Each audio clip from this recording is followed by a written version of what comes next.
నువ్వు నేర్పిస్తే చదివే సరిగ్గా రాలేదు, ఇంకా పూజ ఏమొస్తుంది? ఏంటే? ఏం లేదు. బృందా, పూజ చేయాలంటే ఫస్ట్ దేవుడి ఫోటోలు శుభ్రం చేయాలి. నేను ఆల్రెడీ చేసేసాను. ఈ పూలు పెట్టు దేవుడికి.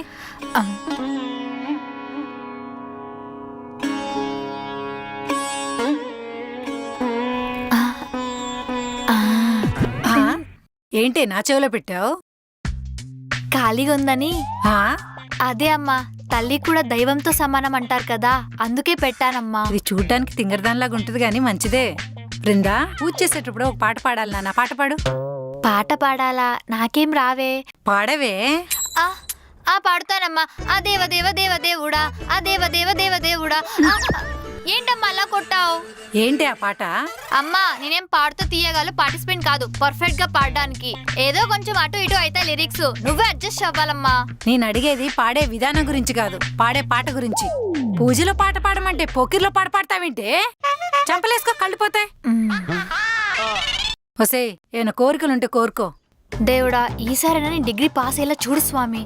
ఇది పాస్ అవ్వకపోతే దేశానికి వచ్చిన నష్టమేం లేదు, కానీ ఒక మంచి సంబంధం చూడు దేవుడా. అమ్మ ఎప్పుడు చూడు పెళ్లి పెళ్లి అంటుంది, అది వదిలేసి నాకు పెద్ద సాఫ్ట్వేర్ కంపెనీలో జాబ్ వచ్చేలా చూడు స్వామి. పని తక్కువ ఉండాలి, పేమెంట్ ఎక్కువ ఉండాలి. దానికి జాబ్ వచ్చేలోపు పెళ్లి ఫిక్స్ అవ్వాలి దేవుడా. ఏంటమ్మా నువ్వు? నేనేం చేశానే? నేను జాబ్ కెరియర్ అని ప్లాన్ చేస్తుంటే నువ్వేంటమ్మా పెళ్లి పిల్లలు అంటావు? మన ఇద్దరం ఇలా వేరే వేరే కోరికలు కోరుకుంటే దేవుడు కన్ఫ్యూజ్ అయ్యి మన ఇద్దరు కోరికలు పెండింగ్ లో పెడతాడు. దేవుడా, దీన్ని నువ్వే చూసుకో నాయనా.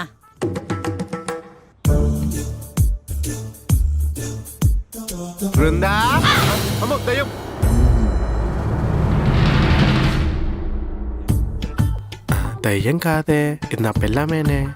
కొంపతీసి ఇంగ్లీష్ సినిమాలు చూసి ఇన్స్పైర్ అయిపోయి నా పెన్ బ్లాక్ పెన్కి ఏమైనా ట్రై చేస్తుందా?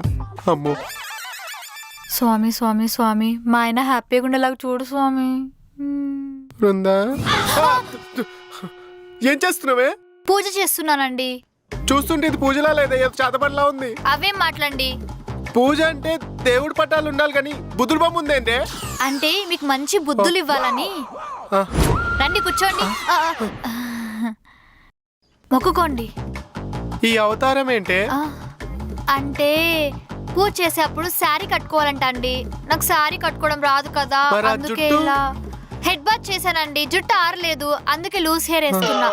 ఏమే, ఇలాంటివి ఏమైనా ఉంటే నాకు ముందు చెప్పి చెయ్యే, లేదంటే నాకు హార్ట్ అటాక్ వస్తుంది. సరే అండి, మొక్కుకోండి. ఒసేయ్, ఇది నిజంగా పూజే కదా? మొన్న నేను తిట్టానని చెప్పేసి నా పైన చేతపడి ఏం చేయట్లేదు కదా? అయ్యో పూజ అండి, అలాంటిది ఏం లేదు. అవును, ఈ పూజ వెనకాల ఉన్న పర్పస్ ఏంటే? మీరు 100 ఏళ్ళు హ్యాపీగా ఉండాలనండి. 100 ఏళ్ళు ఉండాలనా, హ్యాపీగా ఉండాలనా? రెండూను. ఆ రెండు నువ్వు ఉన్నప్పుడు జరగవులే. ఏంటి? ఏం లేదు కానీ అమ్మయ్య, పూజ అయిపోయిందండి. అయితే నేను వెళ్ళి తింటానులే, ఎందుకంటే నువ్వు నా కోసం అసలుకే పులిహోర, దద్దోజనం, స్వీట్స్ అన్ని చేసావుగా. అయ్యో, ఈ రోజు మీరేం తినకూడదండి. ఎందుకు? మొక్కండి. నేనేం మొక్కలే. నేను మొక్కుకున్నాను. ఏమని? అంటే ఈ రోజు మీరు పచ్చి మంచినీళ్ళు కూడా ముట్టుకోరని, ఉపవాసం ఉంటారని మొక్కుకున్నారు. ఎవరైనా మొక్కుతారా? మీ హ్యాపీనెస్ కోసమే కదండి. నా హ్యాపీనెస్ కోసం అయితే నువ్వు ఉండాలి కదా, ఉపవాసం మొగుడు కోసం. అబ్బా, ఇదేదో బాగుందే. ప్రతిఫలం దక్కేటోళ్ళే పస్తుండాలి. తోచుతోండి, నేను ఒప్పుకోను, నేను ఉండను. ముక్కు పెట్టుకొని ఉపవాసం ఉండకపోతే మీకే పాపం చుట్టుకుంటది, యాక్సిడెంట్ అయిపోతారు. నాకు ఆకలి, నేను వెళ్తాను. ఇక్కడే కూర్చోండి, ఉపవాసం మర్చిపోకండి. అమ్మో, నీలాంటి పిల్లలుంటే మొగులు 100 ఏళ్ళు హ్యాపీ